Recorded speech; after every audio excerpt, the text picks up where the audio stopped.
Hello সবাইকে, সবাই কেমন আছো? আশা করি ভালো আছো। আমরাও ভালো আছি। তোমরা যে দেশি ফ্যামিলি ট্যুর অ্যান্ড ফানে রূপার সাথে আর আমার চ্যানেলে সবাইকে আরও একবার অনেক অনেক স্বাগত।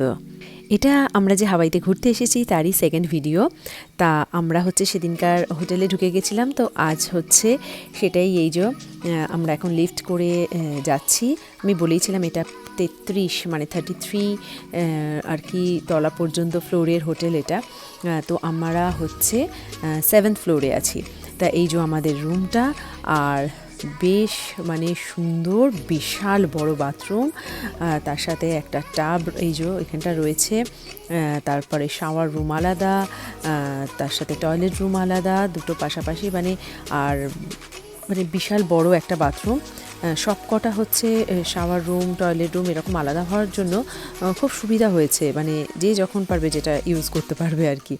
আর এইটা হচ্ছে এইখানটা বেসিন রয়েছে, তার সঙ্গে এক্সট্রা যে মিরর আরও সব কিছু রাখা রয়েছে ওখানে, হেয়ার ড্রায়ার সব কিছু। আর এই যে এখানে শ্রী তো এসে আগেই কি সব লিখতে বসে গেছে। আর এখানে বেড, আর একটা ওয়াল পুরো জুড়ে হচ্ছে এরকম গ্লাস ওয়াল, তো পুরো কাঁচের একটা জানলা, তার সঙ্গে খোলা যায় স্লাইডিং আর কি রয়েছে।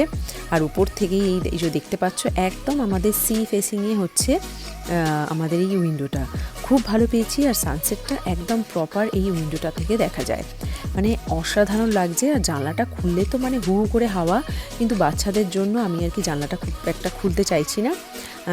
তো যাই হোক, খুব সুন্দর একটা ভালো একটা সি ফেসিং আর কি উইন্ডোটা পেয়েছি, রুমটাও পেয়েছি। তো একটু রেস্ট নিয়ে তারপর হচ্ছে আমরা একটু যাব সুইমিং পুলে। এই যে সবাই খুব টায়ার্ড, তার কারণ ফ্লাইটে থেকে নেমেই আর কি ঘুরে তারপর আমরা এই হোটেলে এলাম, তার জন্য একটু ফ্রেশ হয়ে গিয়ে তারপর আমরা একটু সুইমিংয়ে যাব। এটা একটা ক্লজেট যেখানে সব কিছু আর কি জামা কাপড় রাখা যাবে, লাগেজ রাখা যাবে। তো যাই হোক, চলো ফ্রেশ হয়নি, তারপর তোমাদের সুইমিং পুলটা দেখাচ্ছি। এখানে সুইমিং পুলটা জাস্ট অসাধারণ, মানে আমরা ভিডিও দেখে এসেছিলাম, দারুণ দেখতে। এই যে আমরা হচ্ছে একটু রেস্ট নিয়ে তারপর ফ্রেশ হয়ে চলে এসেছি সুইমিং পুলে। আজকে আমরা যদিও পুলে নামবো না, জাস্ট দেখতেই এসেছি, তার কারণ সবে ফ্রেশ হয়ে এসেছি। আর এখানে তাই, আর এখন প্রচণ্ড ঠান্ডা হাওয়া দিচ্ছে, তার জন্য এখন আর জলে নামতে চাইছি না, কালকেই নামবো। খুব সুন্দর। এখানে তো রয়েছে একটা জাকুজি, তার সাথে এখানটা পুরোটা রেস্টুরেন্ট রয়েছে। আর এটা রয়েছে 5th ফ্লোরে সুইমিং পুলটা রয়েছে।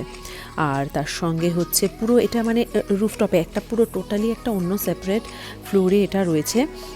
তো এখানে জাকুজি এই যে এটা হচ্ছে মেন পুল, আর তার সাথে হচ্ছে একটা পুরো এই যে সাইডে যেটা দেখছো এই যে এইটা হচ্ছে পুরো বিল্ডিংয়ের একেবারে বাইরেটা দেখতে পাবে, রাস্তাটা দেখতে পাবে এই পুলটা। তাই জন্য এই জায়গাটা হচ্ছে একদম বাচ্চারা অ্যালাউড নয়, এখানে শুধু হচ্ছে অ্যাডাল্টরাই যেতে পারবে। ওই জন্য কেন এইটার নিচেই হচ্ছে যে মেন এন্ট্রেন্স দিয়ে আমরা ঢুকলাম সেই রাস্তাটা দেখা যাচ্ছে। আর তখন বুঝতে পারিনি যে আমরা যখন ঢুকছিলাম আর কি আমাদের গায়ে জলের ফোঁটা পড়ছিল, আমরা ভাবছিলাম হয়তো বৃষ্টি পড়ছে, কিন্তু তা নয়, এই পুলটা থেকে যে জলগুলো পড়ছিল একটু একটু করে সেটা নিচে পড়ছিল, আর ওটাই মেন এন্ট্রেন্স ছিল, তাই আমাদের গায়ে পড়েছে আর কি জল। তো যাই হোক, খুব সুন্দর লাগছে। আর দূর থেকে শহরটা জাস্ট দেখো, মানে অসাধারণ লাগছে, আর লাইটে পুরো চকচক করছে, মানে প্রচণ্ড ভালো লাগছে এখন দেখতে এই সিটি ভিউটা। এটা হচ্ছে ঠিক তার পরের দিন।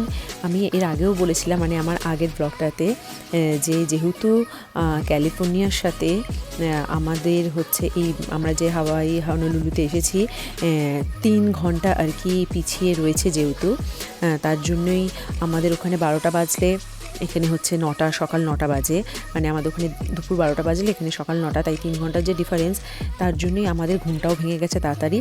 অ্যাজ ইউজুয়াল আমরা কালকে যদিও তাড়াতাড়ি অনেক ঘুমিয়েছিলাম 9টার মধ্যে, আর সকাল 5টাতেই ঘুমিয়ে গেছে, তার কারণ আমাদের ওখানে এখন সকাল 8টা বাজে। তো 5টায় ঘুম ভাঙার জন্য কি হচ্ছে, আমাদের ব্রেকফাস্ট হয়ে গেছে তাড়াতাড়ি, মানে চানও হয়ে গেছে তাড়াতাড়ি, একদম রেডি হয়ে বেরিয়েও পড়েছি আমরা হচ্ছে ঠিক ওই 7:30টার মধ্যে।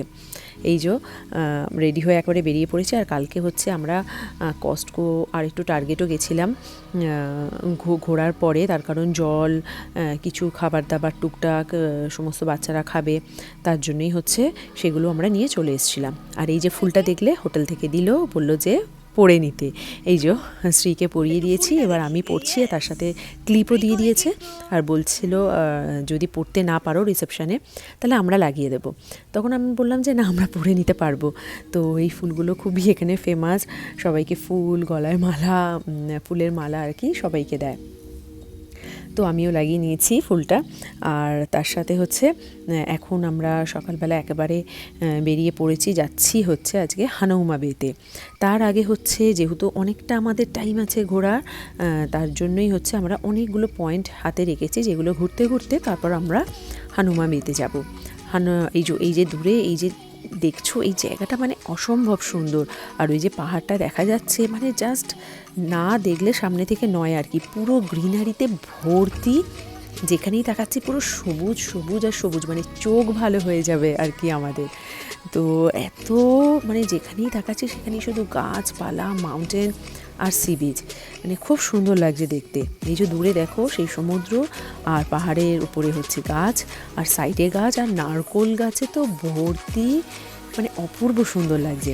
তাই চলো এখানে কয়েকটা ফটো তুলে নিই। ফটো তোলার পর এই যে চলে এসেছি আমরা হানৌমা বেতে নেচার প্রিজার্ভ। এই জায়গাটা কেন এত ফেমাস সেটা নিয়ে বলবো।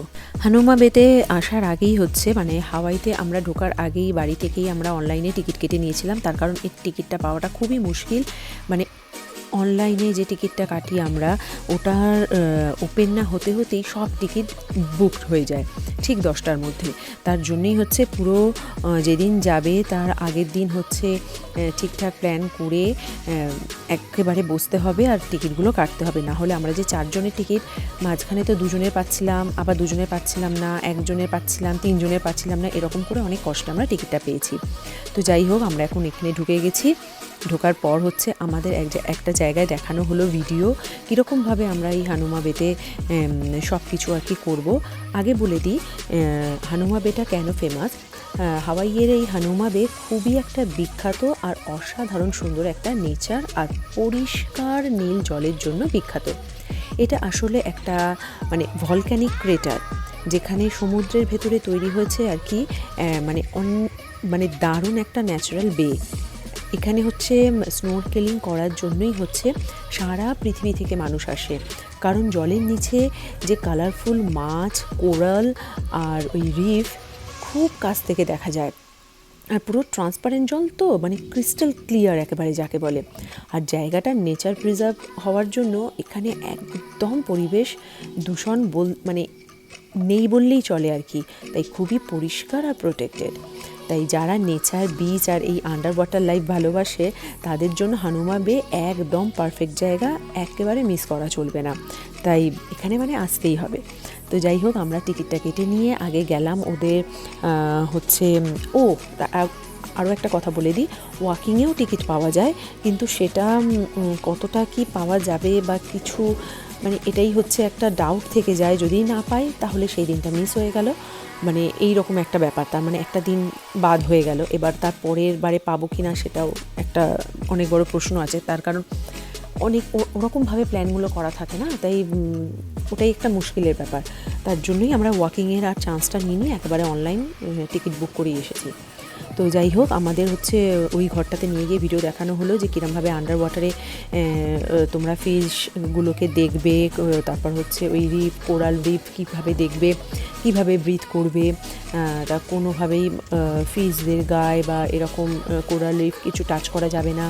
সমুদ্রে কতটা দূরে যাওয়াটা সেফ, তারপরে আর যাবে না, তার কারণ ওখানে প্রচুর কারেন্ট তৈরি হয় বা কারেন্ট আছে, তার জন্যই হচ্ছে ওই সমস্ত জায়গাগুলো যাবে না, ওদের বাউন্ডারি করা আছে। আমরা জলের নিচে প্রচুর মাছ দেখেছি, আর তার সঙ্গে কোরাল দেখেছি, রিফ। যদি ভিডিও করতে পারতাম, মানে তোমাদের সাথে শেয়ার করতাম, এত ভালো লেগেছে কি বলবো। স্নোরকেলিং মানে হচ্ছে সুইমিংয়ের চশমাগুলো পরে আর মুখে একটা পাইপ দিয়ে যাতে তুমি ব্রিথ করতে পারো, জলের নিচে সব কিছু দেখা। এই গাছটা দেখে তো আমি অবাক। আমি প্রথমে ভাবলাম যে গাছটা হয়তো কিছু সাপোর্ট দিয়ে রেখেছে এরকম স্টিক দিয়ে, তারপর জানলাম যে না, গাছটার নাম হালা ট্রি। এটা হাওয়াই বা সমুদ্রের কাছাকাছি জায়গায় দেখা যায়। যাই হোক, তারপর একজন গাইড বললেন জলে কিভাবে যাবে, নিজেকে কিভাবে সেফ রাখবে, কতটা গেলে ঠিক হবে, ফিশদের গায়ে টাচ করবে না, কোনো রকম কিছু ওদের ফিট করাবে না, তো ইত্যাদি ইত্যাদি এইসব বলার পর এটা বলল যে ফিশগুলো তো খুব এখানে মানে ভালোভাবে ওরা ছিল কোভিডের সময়, তার কারণ কোভিডের সময় টানা 2 বছর হচ্ছে কোনো ট্যুরিস্ট আসেনি কিছু না, তার জন্য ফিশরা খুব মানে ভালোভাবে আসতো, পুরো পার পর্যন্ত উঠে আসতো। কিন্তু ঠিক কোভিডের পর আবার যখন ট্যুরিস্ট আসতে শুরু হলো ওদের ডিস্টারবেন্স শুরু হয়ে গেল। তো যাই হোক, আমরাও ওই জন্য প্রচণ্ড এনজয় করেছি। জলের নিচে প্রচুর মাছ দেখেছি, কোরাল রিফ, মানে দারুণ দারুণ। এখান থেকে জাস্ট উঠতে ইচ্ছা করছিল না। যাই হোক, তারপর ওখান থেকে ফ্রেশ হয়ে শাওয়ার নিয়ে আমরা আবার বেরিয়ে পড়লাম ঘুরতে। তো ওদের ওখানে একটা সমস্ত ট্যুরিস্টদের ওই রিসেপশন এরিয়া থেকে নিয়ে আমাদের হানুমা বে, যেখানটা আর কি বিচ সবাই যাচ্ছে সেখানে পর্যন্ত ছেড়ে দিল।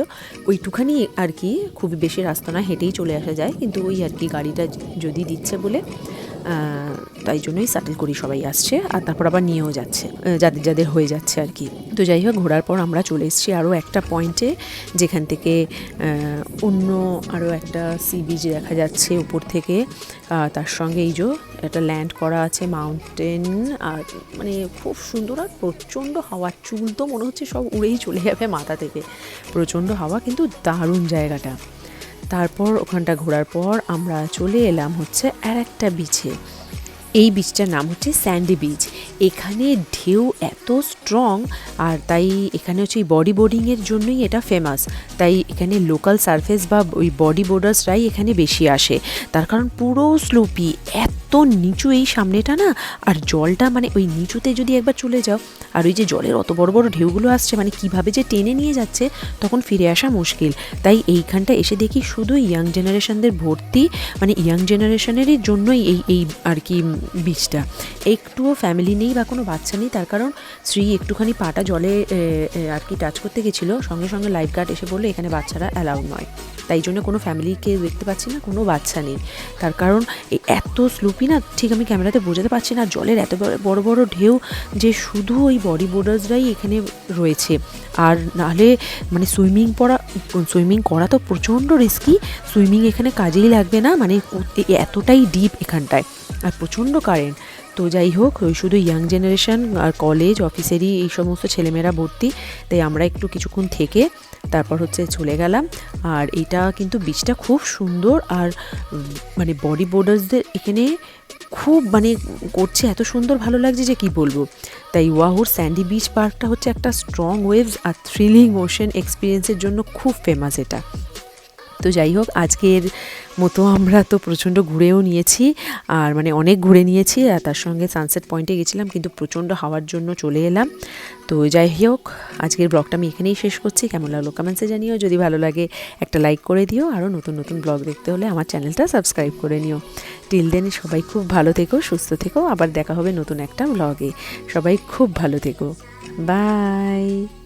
আরও একটা মানে কথা বলে দিই যে ওয়েদারটা প্রচণ্ড ভালো এই এপ্রিলে, এই সময়টা মানে দারুণ ওয়েদার। আর এখানে তো মাঝে মাঝেই একটু একটু করে বৃষ্টি হয়, আবার থেমে যায়, আবার সানরাইজ, মানে একবারে রোদে ভরপুর। তাই ওয়েদার এই সময়টা প্রচণ্ড ভালো থাকে।